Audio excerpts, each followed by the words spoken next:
Genesis chapters 12, 13, 14 and 15.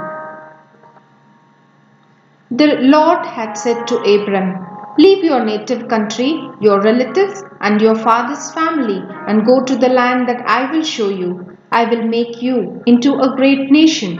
I will bless you and make you famous, and you will be a blessing to others. I will bless those who bless you, and curse those who treat you with contempt. All the families on earth will be blessed through you."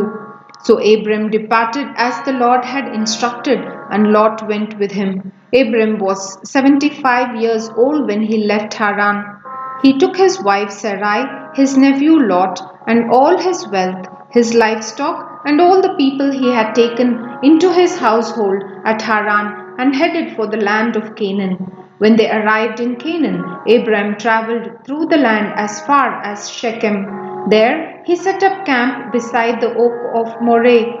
At that time the area was inhabited by Canaanites. Then the Lord appeared to Abram and said, "I will give this land to your descendants." And Abram built an altar there and dedicated it to the Lord who had appeared to him. After that, Abram traveled south and set up camp in the hill country with Bethel on the west and Ai to the east. There he built another altar and dedicated it to the Lord, and he worshipped the Lord. Then Abram continued traveling south by stages toward Negeb. At that time, a severe famine struck the land of Canaan, forcing Abram to go down to Egypt, where he lived as a foreigner. As he was approaching the border of Egypt, Abram said to his wife Sarai, "Look, you are a very beautiful woman. When the Egyptians see you, they will say, 'This is his wife. Let's kill him. Then we can have her.' So please tell them, 'You are my sister.' Then they will spare my life and treat me well because of their interest in you." And sure enough, when Abram arrived in Egypt, everyone noticed Sarai's beauty.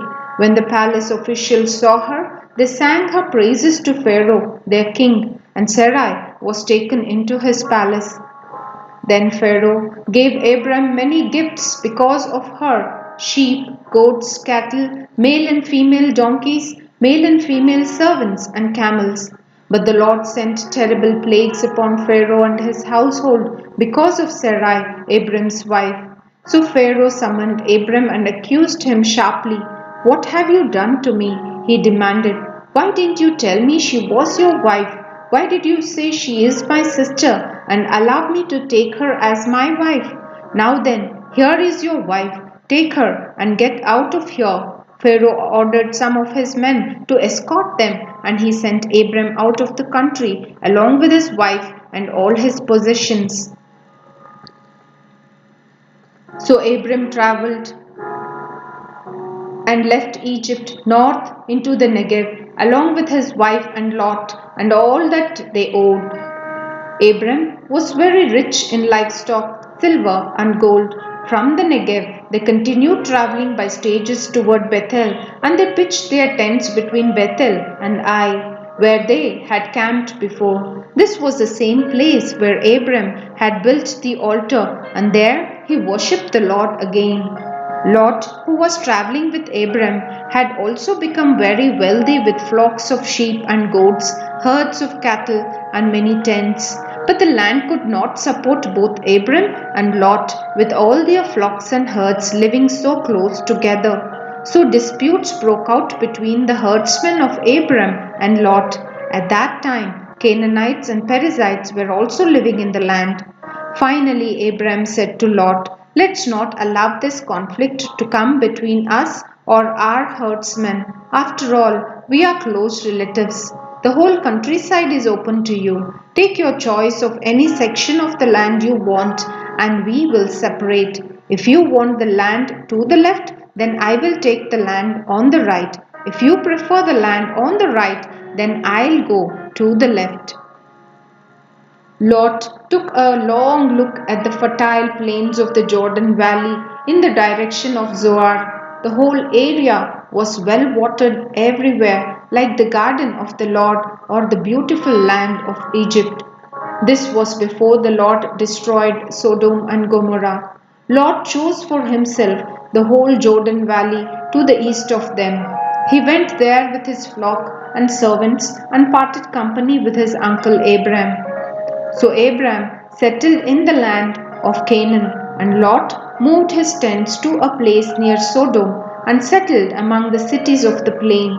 But the people of this area were extremely wicked and constantly sinned against the Lord. After Lot had gone, the Lord said to Abram, "Look as far as you can see in every direction, north and south, east and west. I am giving all this land as far as you can see to you and your descendants as a permanent possession, and I will give you so many descendants that, like the dust of the earth, they cannot be counted. Go and walk through the land in every direction, for I am giving it to you." So Abram moved his camp to Hebron and settled near the oak grove belonging to Mamre. There he built another altar to the Lord. About this time, war broke out in the region. King Amraphel of Babylonia, King Arioch of Elazar, King Kedorlaomer of Elam, and King Tidal of Goim fought against King Bera of Sodom, King Birsha of Gomorrah, King Shinab of Admah, King Shemeber of Zeboim, and the king of Bela, also called Zoar. This second group of kings joined forces in Siddim Valley, that is, the valley of the Dead Sea. For 12 years they had been subject to King Kedorlaomer, but in the 13th year they rebelled against him. 1 year later, Kedorlaomer and his allies arrived and defeated the Rephaites at Ashtoreth Karnaim and Zuzites at Ham, the Emites at Shavak Kiriathaim, and Horites at Mount Seir as far as El Paran at the edge of the wilderness. Then they turned back and came to En Mishpat, now called Kadesh, and conquered all the territory of the Amalekites and also the Amorites living in Hazazon Tamar. Then the rebel kings of Sodom, Gomorrah, Admah, Zeboim, and Bela, also called Zoar, prepared for battle in the valley of the Dead Sea. They fought against King Kedorlaomer of Elam, King Tidal of Goim, King Amraphel of Babylonia, and King Arioch of Elazar, 4 kings against 5. As it happened, the valley of the Dead Sea was filled with tar pits. And as the army of the kings of Sodom and Gomorrah fled, some fell into the tar pits, while the rest escaped into the mountains. The victorious invaders then plundered Sodom and Gomorrah and headed for home, taking with them all the spoils of war and the food supplies. They also captured Lot, Abram's nephew, who lived in Sodom, and carried off everything he owned. But one of Lot's men escaped and reported everything to Abram the Hebrew, who was living near the oak grove belonging to Mamre the Amorite. Mamre and his relatives Eshcol and Aner were Abram's allies. When Abram heard that his nephew Lot had been captured, he mobilized the 318 trained men who had been born into his household. Then he pursued Kedorlaomer's army until he caught up with them at Dan. There he divided his men and attacked during the night. Kedorlaomer's army fled, but Abram chased them as far as Hobah, north of Damascus. Abram recovered all the goods that had been taken, and he brought back his nephew Lot with his possessions and all the women and other captives. After Abram returned from his victory over Kedorlaomer and all his allies, the king of Sodom went out to meet him in the valley of Sheveh, that is, the king's valley. And Melchizedek, the king of Salem and a priest of God Most High, brought Abram some bread and wine. Melchizedek blessed Abram with this blessing: "Blessed be Abram by God Most High, creator of heaven and earth, and blessed be God Most High, who has defeated your enemies for you." Then Abram gave Melchizedek a tenth of all the goods he had recovered. The king of Sodom said to Abram, "Give back my people who were captured, but you may keep for yourself all the goods you have recovered."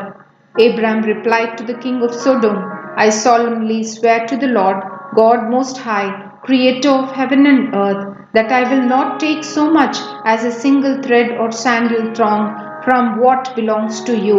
Otherwise you might say, I am the one who made Abram rich. I will accept only what my young warriors have already eaten, and I request that you give a fair share of the goods to my allies Aner, Eshcol, and Mamre." Sometime later, the Lord spoke to Abram in a vision and said to him, "Do not be afraid, Abram, for I will protect you, and your reward will be great." But Abram replied, "O sovereign Lord, what good are all your blessings when I don't even have a son? Since you have given me no children, Eliezer of Damascus, a servant in my household, will inherit all my wealth. You have given me no descendants of my own, so no one of my servants will be my heir." Then the Lord said to him, "No, your servant will not be your heir, for you will have a son of your own who will be your heir." Then the Lord took Abram outside and said to him, "Look up into the sky and count the stars if you can. That's how many descendants you will have." And Abram believed the Lord, and the Lord counted him as righteous because of his faith. Then the Lord told him, "I am the Lord who brought you out of Ur of the Chaldeans to give you this land as your possession." And Abram replied, "O sovereign Lord, how can I be sure that I will actually possess it?" The Lord told him, "Bring me a 3-year-old heifer, a 3-year-old female goat, a 3-year-old ram, a turtle dove, and a young pigeon." So Abram presented all these to him and killed them. Then he cut each animal down the middle and laid the halves side by side. He did not, however, cut the birds in half. Some vultures swooped down to eat the carcasses, but Abram chased them away. As the sun was going down, Abram fell into a deep sleep, and a terrifying darkness came down over him. Then the Lord said to Abram, "You can be sure that your descendants will be stronger in a foreign land where they will be oppressed as slaves for 400 years. But I will punish the nation that enslaves them, and in the end they will come away with great wealth. As for you, you will die in peace and be buried at a ripe old age. After 4 generations, your descendants will return here to this land, for the sins of the Amorites do not yet warrant their destruction." After the sun went down and darkness fell, Abram saw a smoking firepot and a flaming torch pass between the halves of the carcasses. So the Lord made a covenant with Abram that day and said, "I have given this land to your descendants, all the way from the border of Egypt to the great Euphrates River, the land now occupied by the Kenites, Kenizzites, Kadmonites, Hittites, Perizzites, Rephaites, Amorites, Canaanites, Girgashites, and Jebusites."